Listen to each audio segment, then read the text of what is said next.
Bonjour les TES2, donc voici la première vidéo sur ce chapitre, les espaces maritimes dans la mondialisation des enjeux stratégiques.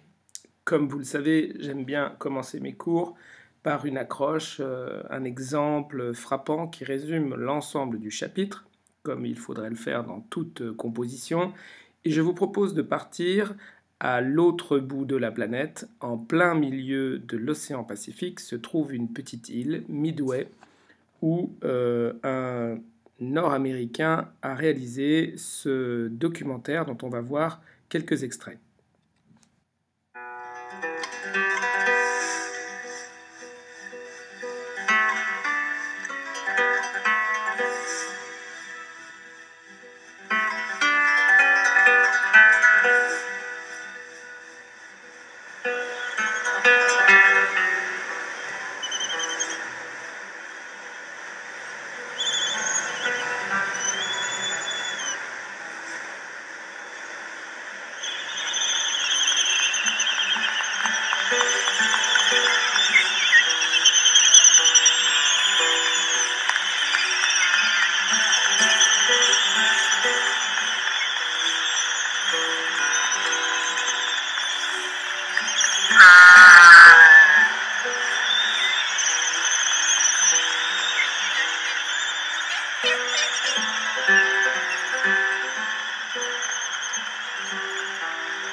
Do we have the courage to face the realities of our time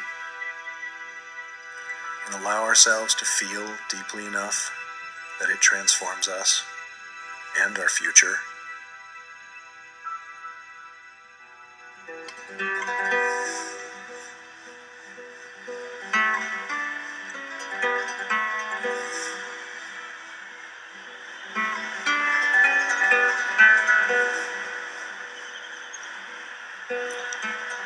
Come with me on a journey through the eye of beauty.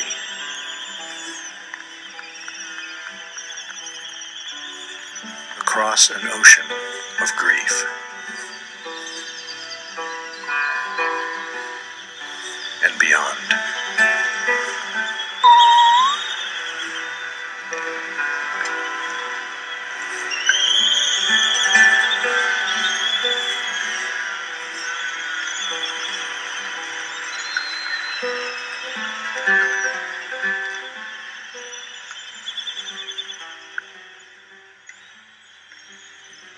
Voilà donc ce documentaire de ce Iris Jordan nous montre à l'autre bout du monde une petite île a priori isolée. Vous vous rappelez, dans la Seconde Guerre mondiale, Midway, c'est une des grandes batailles navales entre les États-Unis et les Japonais. Elle est au milieu de nulle part. C'est le lieu de reproduction d'un oiseau exceptionnel, l'albatros, qui vient pondre dans cette île, un symbole de liberté et de beauté, comme le dit le documentariste. Et en réalité, on voit bien que même au bout du monde, Midway s'est converti en un dépotoir de plastique. Pourquoi? Parce que aujourd'hui, les espaces maritimes sont intégrés, parcourus et donc pollués aussi, victimes de la mondialisation. Alors dans ce chapitre, pour le lancer, il faut faire peut-être quelques définitions et précisions. C'est donc un chapitre à étude critique de documents possibles, notamment sur l'océan glacial arctique. Il peut y avoir une composition, bien évidemment, et il y a un croquis qui termine ce chapitre que je vous donnerai à faire à la maison, qui est assez facile puisque c'est globalement le même, encore une fois, un croquis d'un planisphère sur la mondialisation, légèrement plus adapté à la question des espaces maritimes. Alors les espaces maritimes, c'est évidemment tout ce qui concerne les mers et océans de la planète, qui sont en bleu sur ce grand planisphère, qui est justement un croquis de synthèse sur les espaces maritimes. Il s'agit donc des océans et des mers qui sont communiqués entre eux, mais aussi des mers intérieures, comme la mer Noire, la mer Caspienne, si vous voulez vraiment être très précis. Le plus important de ce chapitre, et le plus surprenant, c'est qu'il est inclus dans le bloc les territoires de la mondialisation. Et si vous réfléchissez, il y a une contradiction entre le mot territoire et le mot espace maritime, puisqu'un territoire, en théorie, en géographie, c'est un espace donc terrestre qui présente des points communs, une homogénéité. Or, la mer, en théorie, n'est pas un territoire. Et c'est justement tout ce que veut montrer ce chapitre. La mer est devenue tellement importante dans la mondialisation, les espaces maritimes, pour beaucoup de raisons, pas seulement la question du transport et du passage, on va le voir dans ce chapitre. Ces mers et ces océans sont devenus tellement importants qu'ils sont devenus de véritables territoires de la mondialisation que d'ailleurs les grandes puissances de la planète se disputent. Voilà pourquoi on parle d'enjeux stratégiques. Alors, vous le savez, la mer, dans l'histoire, elle fascine les hommes, elle a surtout fait peur. On la voit comme un élément dangereux pour les populations. On avait peur de s'en approcher, comme les Incas, les Mayas. On en tirait souvent des aventures terribles qui fascinaient les lecteurs. Ce sont par exemple les pilleurs d'épaves qui allumaient des feux en Bretagne pour faire échouer les navires, ou en Galice, et on venait égorger l'équipage et voler la cargaison. Et puis je vous rappelle aussi un livre dont on a déjà parlé, Jeunesse, Youth, de Joseph Conrad, l'histoire de cette cargaison de charbon qui traverse la planète pour arriver en Thaïlande, mais qui n'arrivera jamais à sa destination, preuve que les voyages par la mer étaient compliqués et dangereux jusqu'à très récemment.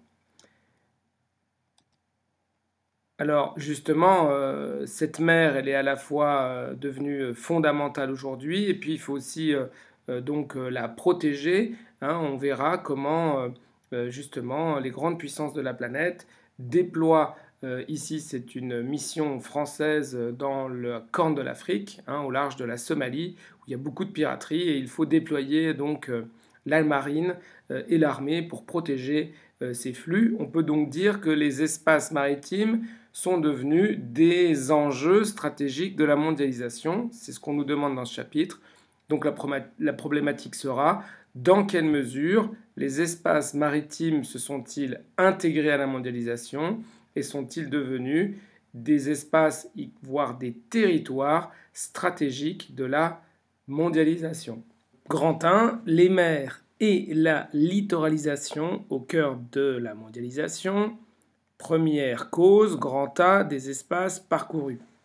Ça ne va pas vous surprendre, mais si la mer et les océans sont des enjeux stratégiques de la mondialisation, c'est bien d'abord, comme le montre ce document sur lequel je posais une question, je vous laisse le regarder. Grand 1, plutôt question 1, quel rôle des espaces maritimes ce schéma reflète-t-il? On voit une cargaison, exemple de répartition des coûts pour un conteneur de 40 pieds, c'est-à-dire un conteneur standard qui est parti de Lyon et qui est arrivé à Chicago.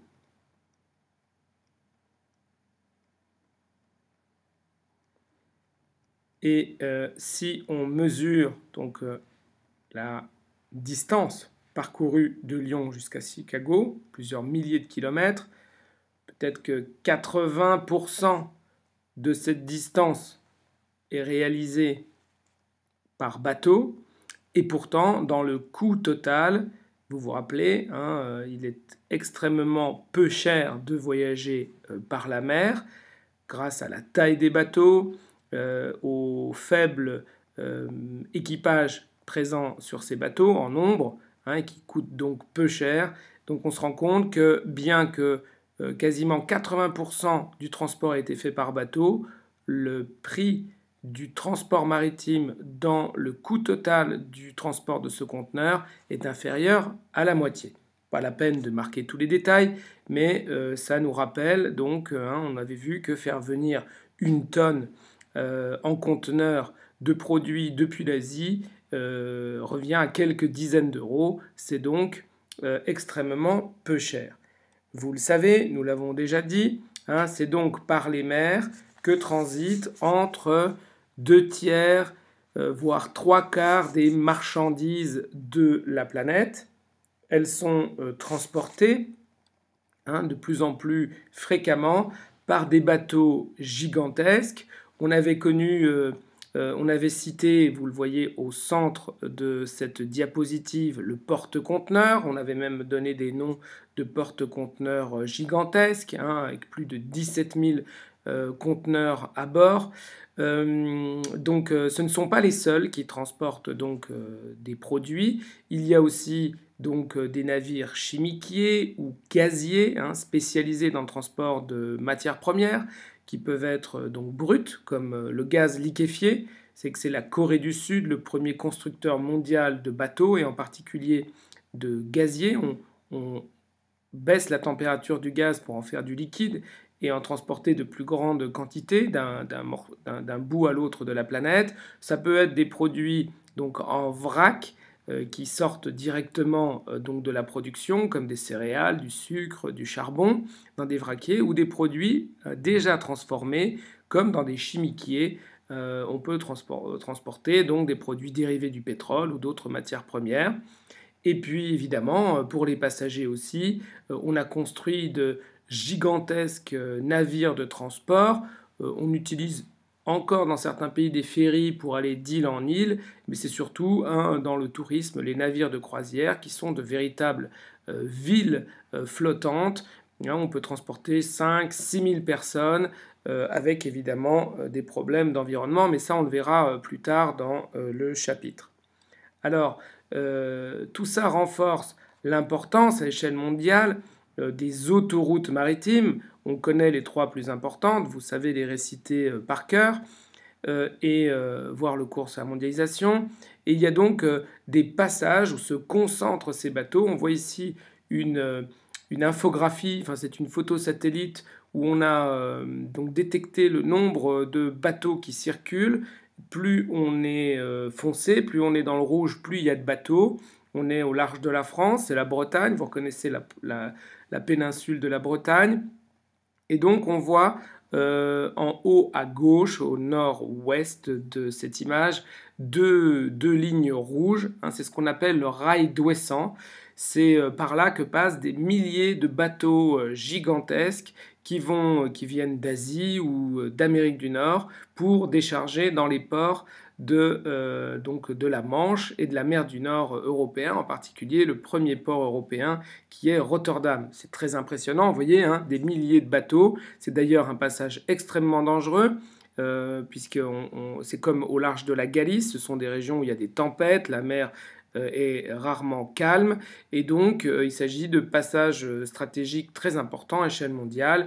Il y a évidemment aussi les canaux, comme le canal de Suez, les détroits, et comme celui du Bosphore, qui sont autant de passages importants. Ce n'est pas pour rien que le détroit de Gibraltar est un endroit privilégié par la Grande-Bretagne depuis longtemps. C'est pour ça qu'elle a conservé le territoire de Gibraltar. Elle n'a pas voulu le rendre à l'Espagne, car il est dans une position privilégiée pour surveiller le passage des nombreux bateaux qui vont de la mer Méditerranée vers l'Atlantique ou vice-versa. Alors, les mers et océans sont aussi des espaces stratégiques, non pas uniquement parce que des bateaux circulent au-dessus de la masse d'eau, ils sont aussi, on l'avait vu dans le chapitre 1, tapissés de câbles sous-marins. Depuis déjà le début du XXe siècle, on faisait passer des câbles de télégraphie, mais aujourd'hui, avec l'existence donc d'Internet et la nécessité d'envoyer des informations dans le monde entier, eh bien, il y a tout un câblage, évidemment, qui reprend la tripolarisation de la dynamique économique à échelle mondiale.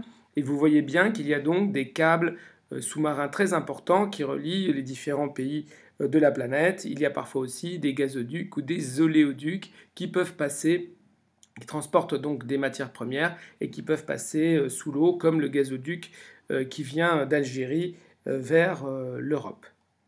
Grand B, le poids croissant des interfaces maritimes.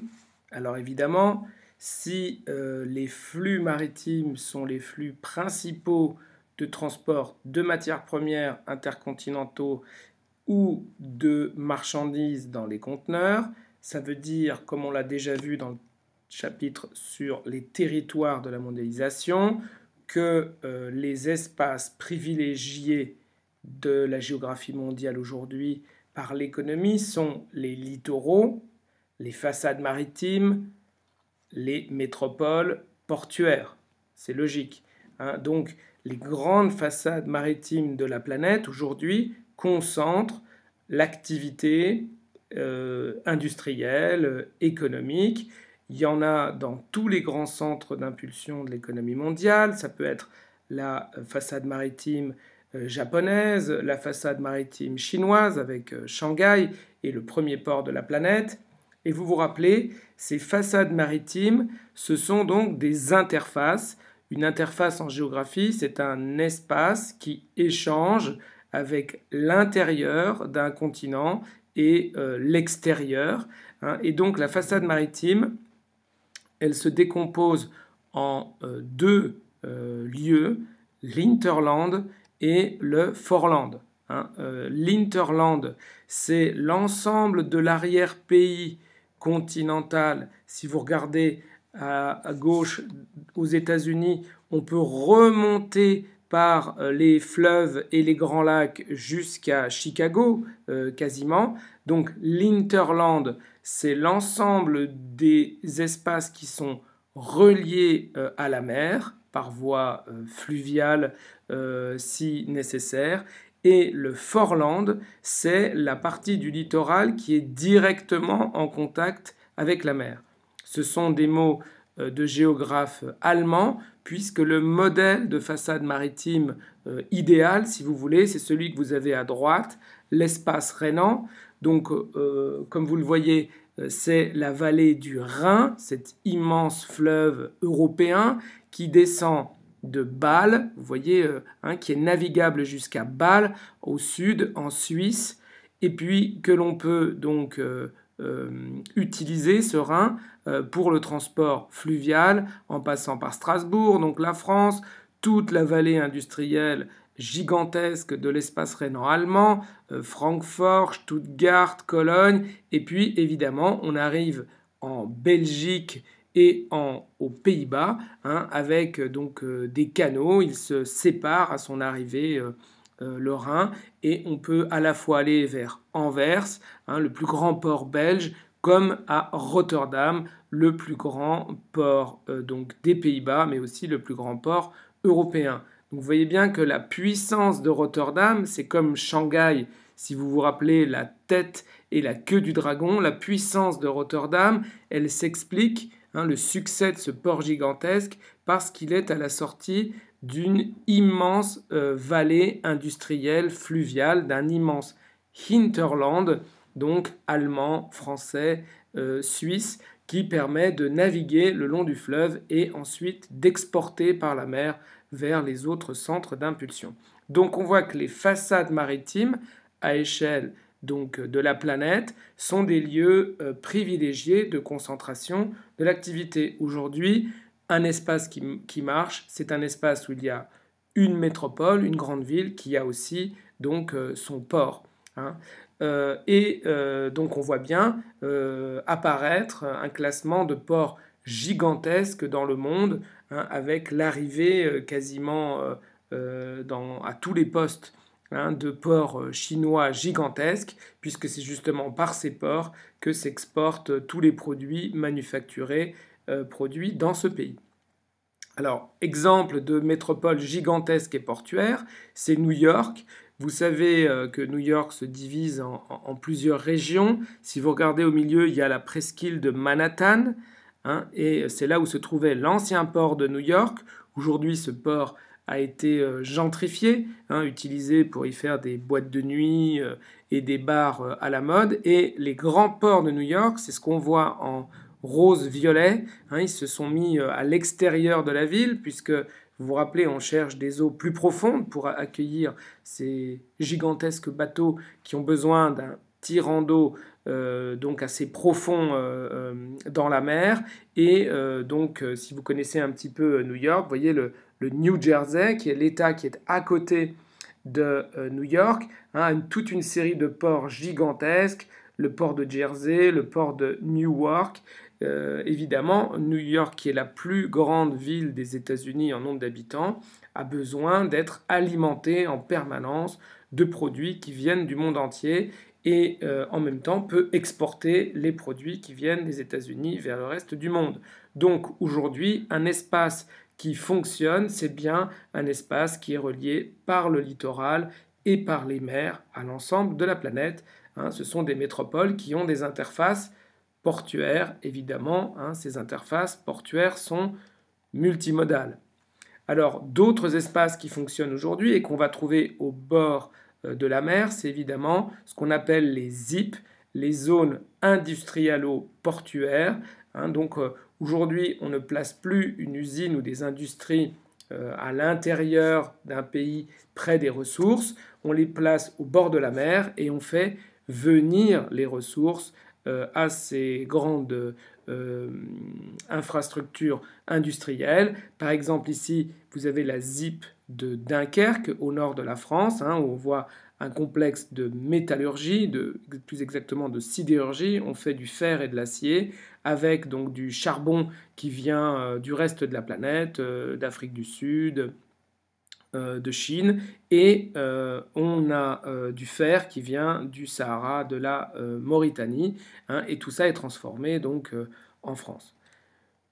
Il y a aussi évidemment, hein, pour satisfaire cette demande en vecteur marin de marchandises, les bateaux, donc d'immenses chantiers navals, los astilleros, hein, et c'est donc la Corée du Sud, CDS, qui a aujourd'hui le record mondial de production de bateaux, avec donc des dizaines de milliers d'ouvriers qui travaillent à la construction de ces géants des mers. Hein, donc les chantiers navals, c'est un autre espace à proximité de la mer.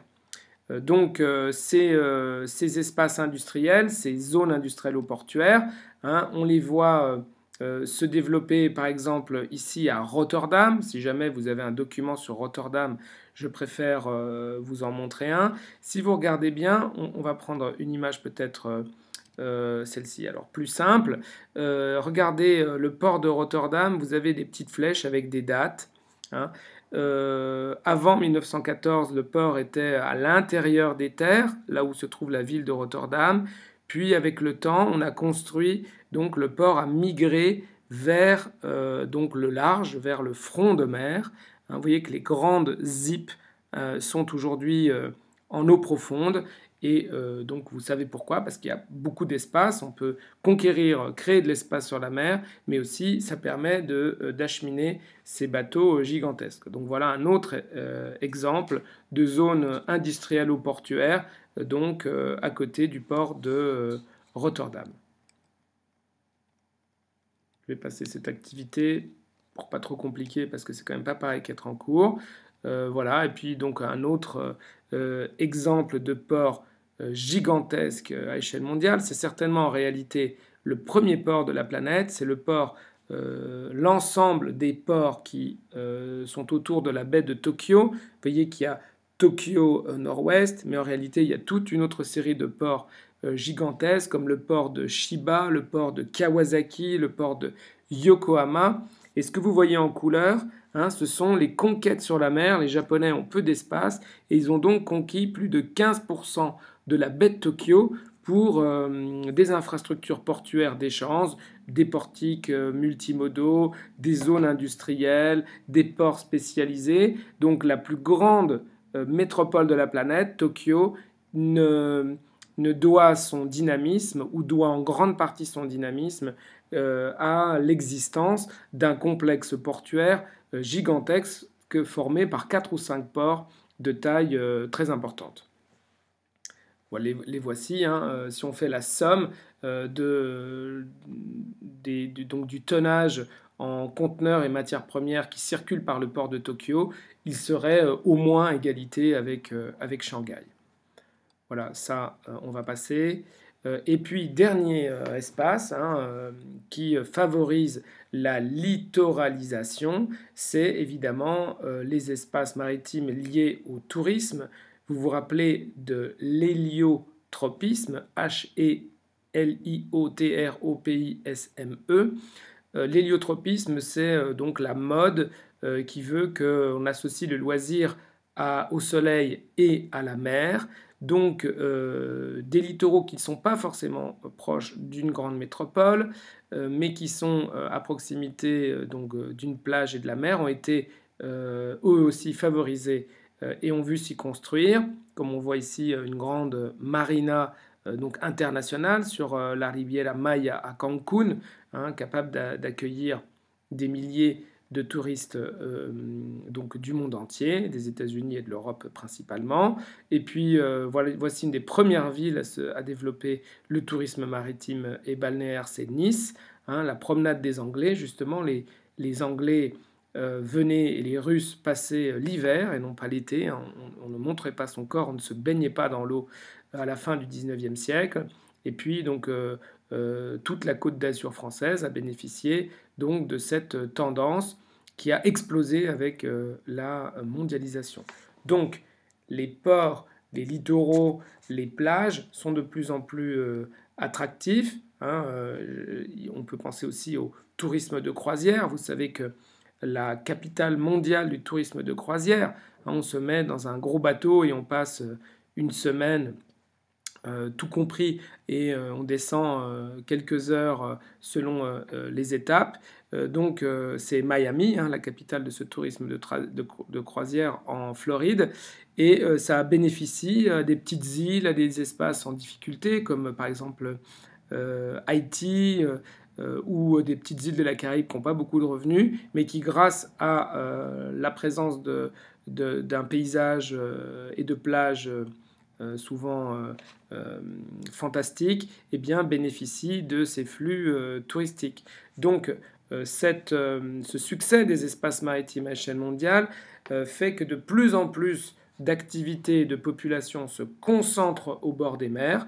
On pense qu'en 2050, à la moitié du XXIe siècle, près de 70% de la population mondiale vivra au bord des mers, ce qui renforce donc l'importance géostratégique des espaces maritimes, qui est le sujet de ce chapitre. Grand C, des espaces maritimes exploités. Donc les espaces maritimes ne sont pas importants et stratégiques uniquement parce qu'ils sont parcourus par des flux de marchandises et des bateaux, sous la mer par des câbles et des oléoducs et gazoducs, ou parce que s'installent à proximité des mers des activités économiques importantes, zones industrielles ou portuaires, métropoles portuaires, stations balnéaires. Les espaces maritimes sont importants aussi puisqu'ils regorgent de ressources économiques fondamentales pour l'humanité. Alors, comment on construit cette sous-partie ? Il y a plein de choses à dire, plein de ressources dans la mer. Comment on construit une sous-partie en géographie ? On peut partir du plus traditionnel au plus récent, du moins important au plus important, ou le contraire. Alors, je vous propose de faire du plus ancien au plus nouveau. Dans les ressources traditionnelles, bien évidemment, les femmes et les hommes puise dans la mer, d'abord et avant tout, des ressources dites halieutiques, comme c'est écrit sur le planisphère d'en bas, c'est-à-dire la pêche. Halieutique, c'est tout ce qui est poisson. On voit dans l'histogramme en haut à gauche que les prélèvements dans les mers n'ont cessé d'augmenter. Vous voyez la pêche maritime en bleu et l'aquaculture marine en bleu ciel, en bleu foncé pour la pêche maritime et en bleu ciel pour l'aquaculture marine. Le reste, c'est dans les rivières. Donc on voit que depuis l'accélération de la mondialisation, les mers sont chaque fois plus exploitées. Dans la carte d'en haut à droite, on voit les principales zones de pêche de la planète. Et c'est le cas aussi pour les captures en tonnes par kilomètre carré dans le sud. Alors évidemment, ça pose une question.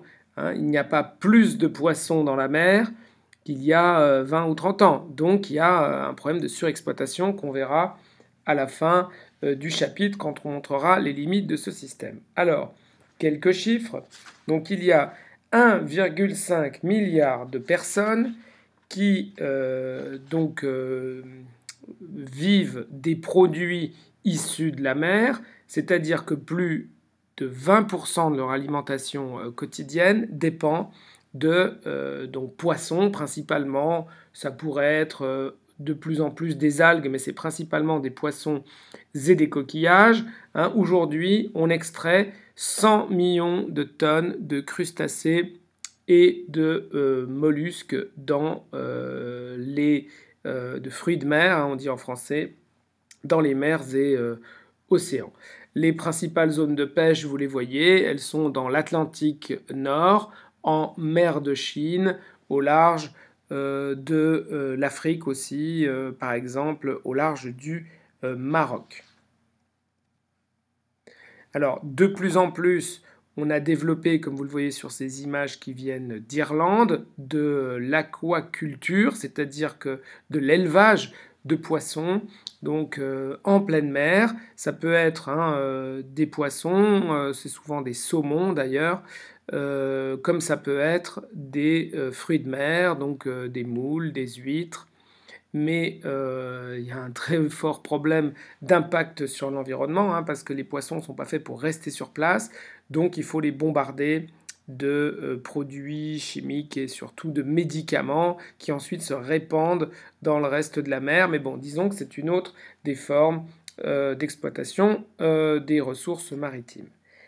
Alors, quelles sont les autres ressources dans la mer? Il y a d'abord les ressources minérales. Donc on a vu d'abord les ressources vivantes, les fruits de mer et les poissons. Maintenant on voit les minerais.